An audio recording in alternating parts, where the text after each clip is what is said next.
श्रीमन्महागणाधिपतये नमः। सदा निम्बवृक्षस्य मूलादिवासात् सुधाश्रावणं तिक्तमप्यप्रियन्तं तरुं कल्पवृक्षादिकं साधयन्तं नमामीश्वरं सद्गुरुं సాయినాథం. సాయినాథ పరబ్రహ్మణే నమః.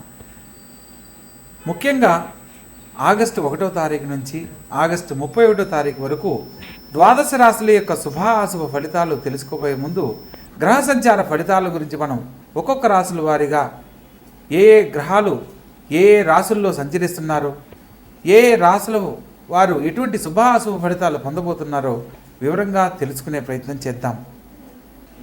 మేషరాశి వారికి తృతీయ స్థానంలో గురుగ్రహ సంచారం చేత తోడబుట్టిన వారి సలహాల మేరకు భవిష్యత్తు సంబంధించి తీసుకునే నిర్ణయాలన్నీ ఎంతో చక్కగా అనుకూలిస్తాయి. అదేవిధంగా ప్రారంభ కాలంలో శుక్రుడు కూడా తృతీయంలో సంచరించడం ఎంతో విశేషము. శుభ సంబంధమైన కార్యక్రమాల్లో పాల్గొంటారు. పరిష్కారం కాని సమస్యలు పరిష్కరించబడతాయి. ప్రత్యేకంగా తోడబుట్టిన వారి వల్ల మంచి జరుగుతుంది. చతుర్థ స్థానంలో రవి మరియు బుధగ్రహ సంచారం జరుగుతున్న కారణంగా ఉద్యోగ జీవితం కోసం ప్రయత్నం చేస్తున్న వారికి, ఉద్యోగం లేని వారికి ఉద్యోగ లాభం, ఉద్యోగంలో ఉన్నవారికి పదవి యోగ్యత అతి శీఘ్రముగా లభించబోతుంది. అదేవిధంగా ఈ యొక్క శుక్రుడు ఈ యొక్క ఆగస్టు నెలలో 20వ తారీఖు నాడు కర్కాటక రాశిలోకి మారుతున్న క్రమంలో సినిమా కళారంగాల్లో రాణించాలనుకున్న వారికి నూతన అవకాశాలు లాభిస్తాయి.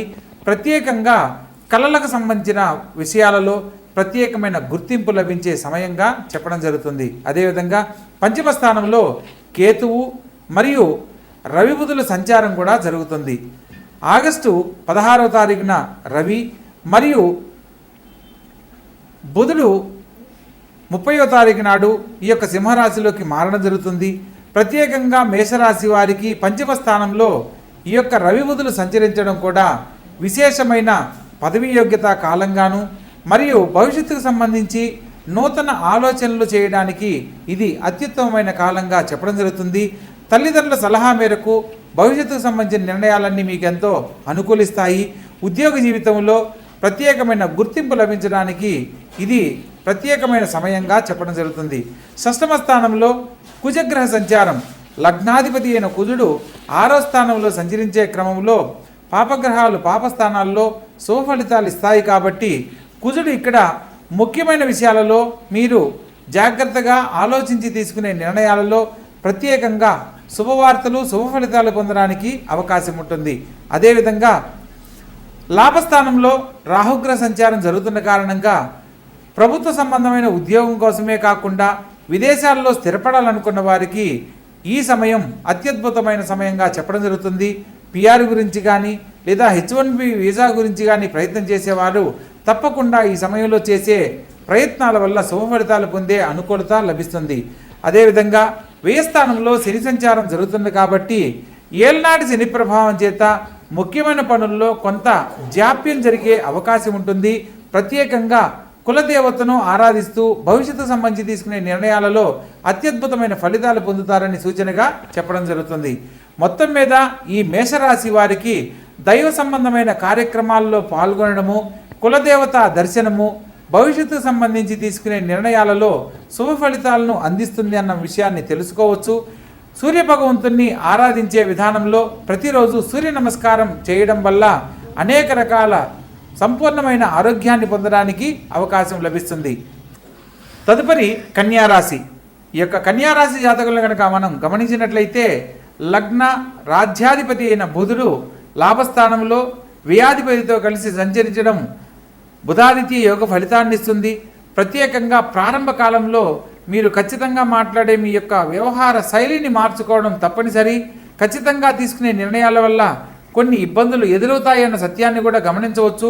కొన్ని సందర్భాలలో మీరు చాలా కఠిన నిర్ణయాలు తీసుకొని ముందడుగు వేస్తూ ఉంటారు. ఆలోచించి నిర్ణయం తీసుకోవాలి. మరియు షష్టమ స్థానంలో రాహుగ్రహ సంచారం చేత మీరు ఎవరినైతే ముఖ్యమైన వ్యక్తులుగా భావిస్తారో వారి వైపు నుంచి చిన్న చిన్న విభేదాలు ఏర్పడే అవకాశం ఉంటుంది. కాబట్టి ప్రతి ఒక్కరితోనూ ఆచితూచి వ్యవహరించండి. ఉద్యోగ వ్యాపార విషయాలలో పై అధికారులతోనూ మరియు వ్యాపార విషయాలలో తోటి భాగస్వాములతోనూ వాగ్వివాదాలకు వెళ్ళకూడదన్న సత్యాన్ని తెలుసుకొని నడుచుకోవాలి. అదేవిధంగా సప్తమ స్థానంలో శని సంచారం జరుగుతున్న కారణంగా కళ్యాణ జీవితానికి సంబంధించి ఎదురు చూస్తున్న వారికి వివాహ జీవితానికి సంబంధించి కొంత ఆలస్యం జరిగే అవకాశం ఉన్నప్పటికీ శని భగవంతునికి సంబంధించిన కొన్ని పరిహారాలు ఆచరించాలి. ప్రత్యేకంగా జీవిత భాగస్వామితో వాగ్వివాదాలకు వెళ్ళకూడదన్న సత్యాన్ని తెలుసుకోవాలి. ఈ సందర్భంలో అనుకోని సంఘటనల కారణంగా దాంపత్య జీవితంలో చిన్న చిన్న మాట పట్టింపులు ఎడబాటు ఏర్పడేందుకు అవకాశం ఉంటుంది. కాబట్టి ప్రతి విషయంలో కూడా సంయమనం పాటిస్తూ వాగ్వివాదాలకు లోను కాకుండా జాగ్రత్త పడాలి. అదేవిధంగా రాజ్యస్థానంలో చతుర్థ సప్తమాధిపతి అయిన గురుగ్రహ సంచారం చేత వృత్తి ఉద్యోగ వ్యాపారాలలో విశేషమైన లాభాలు పొందుతారు. ఉన్నతమైన పదవీ యోగ్యత లభిస్తుంది. గొప్ప జీవితాన్ని అందుకునేందుకు ఇది అత్యుత్తమమైన కాలంగా చెప్పడం జరుగుతుంది. లాభస్థానంలో రవి బుధుల సంచారం జరుగుతున్న కారణంగా బుధాదిత్య యోగము, రాజకీయ రంగంలో ఉన్న వారికి పదవి యోగ్యత పలుకుబడి ఏకకాలంలో లభించేందుకు ఇది అత్యద్భుతమైన కాలంగా చెప్పడం జరుగుతుంది. లాభస్థానంలో శుక్రగ్రహ సంచారం కూడా జరుగుతుంది. కాబట్టి ఆర్థికంగా సంతోషకరమైన జీవితాన్ని పొందడమే కాకుండా కుటుంబ సభ్యులతో విందు వినోద కార్యక్రమాల్లో పాల్గొనడము, నూతన కార్యక్రమాలను చేపట్టడం లాంటి అంశాలు ఎన్నో జరుగుతాయి. అదేవిధంగా ద్వితీయ భాగ్యాధిపతి అయిన శుక్రుడు లాభస్థానంలో సంచరిస్తున్న క్రమంలో మీరు కోరుకున్న గొప్ప జీవితాన్ని ఈ సమయంలో పొందడానికి ఒక చక్కని అవకాశం లభిస్తుంది.